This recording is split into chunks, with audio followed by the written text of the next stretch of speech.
Ce qui s'est passé, c'est que nous avons été conviés au palais de la présidence.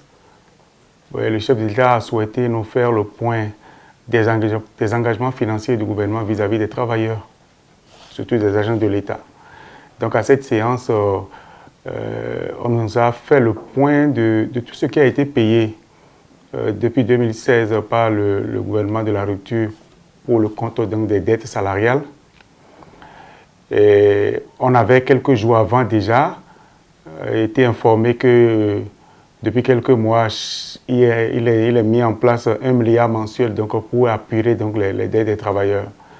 Mais la grande nouvelle à cette séance a été l'annonce par le chef de l'État du déblocage de 15 milliards de francs CFA pour prendre en compte une certaine catégorie de dettes salariales qui concernent beaucoup de travailleurs. Et donc voilà, en dehors de ce qui a déjà été fait pour les anciennes dettes, et aussi bien dans le secteur de la santé, dans l'enseignement que pour les retraités, nous attendons aujourd'hui, pour la fin de ce mois d'octobre, le paiement des dettes salariales à hauteur de 15 milliards. En tant qu'organisation sociale, nous avons apprécié. Écoutez, vous êtes en face de quelqu'un qui vous doit de l'argent et qui décide donc d'apurer entièrement une dette. Nous ne faisons qu'applaudir cette décision, surtout que nous avons insisté et il nous a été confirmé que cette annonce-là sera effective pour la fin du mois d'octobre. D'ici une semaine, les travailleurs devraient constater que leur dette salariale a été effectivement payée sur le salaire du mois d'octobre. Donc, nous apprécions. Nous apprécions d'autant plus que cette annonce est intervenue dans un contexte qui n'est pas un contexte de crise et de grève et de guéguerre. Je pense que c'est le dialogue qui a payé. C'est le dialogue qui a payé parce que cela fait suite à une récente audience que certaines confédérations ont eue avec le ministre des Finances et de l'Économie, à qui nous avons relayé les cris de détresse des travailleurs pour lui montrer que le milliard mensuel débloqué par le gouvernement n'était pas suffisant pour prendre vraiment en compte, pour impacter effectivement donc, les travailleurs sur le terrain par rapport à leurs dettes.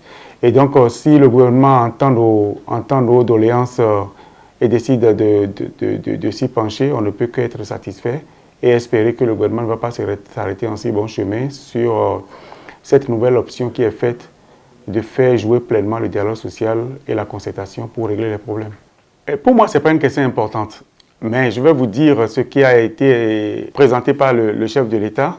Ce sont des dettes qui datent donc de la période avant 2016, qui datent d'actes pris avant 2016, mais dont les calculs ont été achevés, évalués, connus sur la période 2016-2020.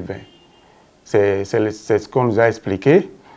Mais pour moi, qui suis travailleur et qui attend le paiement de mon arriéré, je trouve que la polémique sur l'antériorité de la dette par rapport à 2016 ou pas est une polémique complètement vaine. Je vois des réactions à tour de bras, partout, des anciens qui réagissent, des nouveaux qui répondent, qui répliquent. Et je trouve que vraiment, on n'a pas besoin de ça.